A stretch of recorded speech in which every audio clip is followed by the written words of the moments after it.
عزیز سلام علیکم. امروز 6 مارس سال 2025 میباشد. قرار داریم در گرمخانه من شهر دوشنبه و امروز ما میشونیم درختی پامیلا رو. آن همین درختی پامیلا میباشد. از ترکیه آوردم من خودم. در آن همین زمین میشونیم. پیش از آن که شونیم من با شما گپ زنم که اینجا نهال لیمون بود. ما دینا یک نهال رو فروختیم و زمینش رو کندیم. و ببینید زمین چگونه است. قسم بالای زمین سیاه است دیدید؟ قسم بالای و قسم پایینش زرد است، سفید. یعنی قسم پایین علاقه خاک مرده است. خاکی اینجا پرتفتیم ما. دیدید؟ خاکی که قوت ندارد. خاک زنده این است. این طرف پرتفته که سیب سیاه است دیدید؟ برای همین اگر که شما خواهید که همین نهال های شما هر چی تیزتر به بهره دارند، هر چی تیزتر جان گیرند، همین خیلی که من میکنم همین خیلی کنید بسیار ناز می شود. یعنی چقدر رو کلانتر میکنید. پامیلا بینید، پامیلا اون در درونی توبک از ترکیه آمده است، در فروش هست 150 سومانی و حاضر یختش رو در اینجا میشونم که مودری کنیم و برای شنوندن چی عمل ها رو اجرا میکنیم. ما داریم یک خالطه پوری گلبوتا اچیسنوی، نیم خالطه ویوگوموس، خاک سیاه از روی زمین میگیریم و امافوس حاضر آمیخته میکنیم. امجا بریز کارگر اساسی دهقان اصیل اصلدین پهلوان از در روی زمین ریز. اصلدین پهلوان از ناحیه فیض‌آباد. اصلدین در حقیقت پهلوان میباشد چون که با همراهی من در سپورت اینترنتی جمهوری تحصیل کرده هستیم و گوشتین تمرین کرده هستیم و بگمونم که من کنه اصلدین زور است. اصلدین وایم دارد.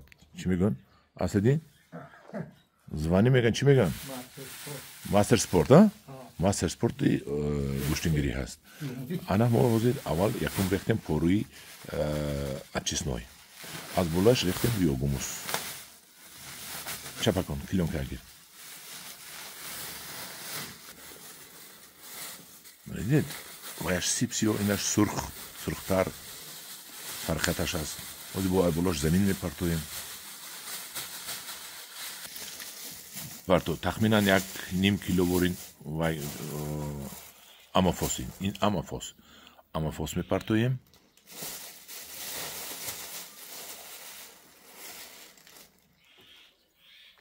از بولاش با زمین میپرتویم.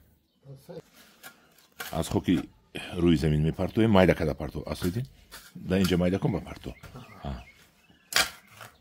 مایده کن جوره جون. آنم خیلی بولاش پرتو بولور.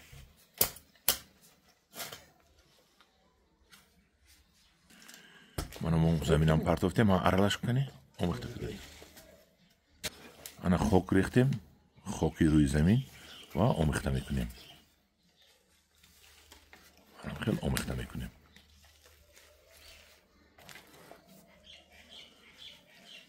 پوروی اچیسنوی رفت، پوروی بیوگوموس رفت، خاکی روی زمین رفت. خیلی ارالش کنیم.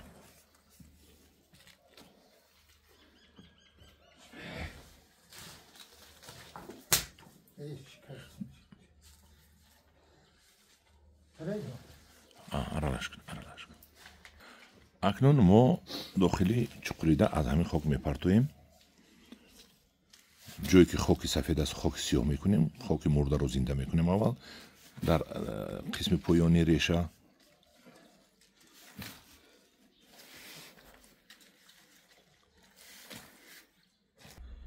ما خاکی نغز ریختیم. اکنون درختمون رو پامیلا رو خالتش رو میگیریم میمونیم. خالتش رو بریده گیر.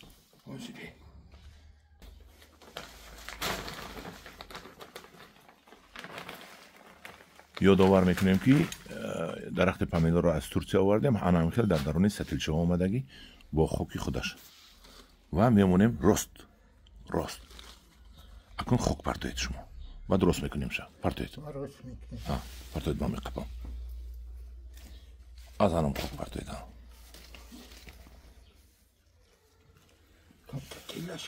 آنا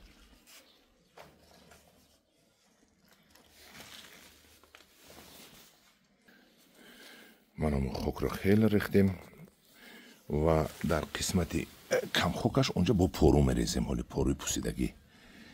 و بعد از بالایش با یک 4 سطل آب میریزیم. با همین تمام پامیلای ما شیرینندگی میشود. خدا خواهد این پامیلا اگر امسال با ما میوه ندهد، سال دیگه البته میوه میدهد.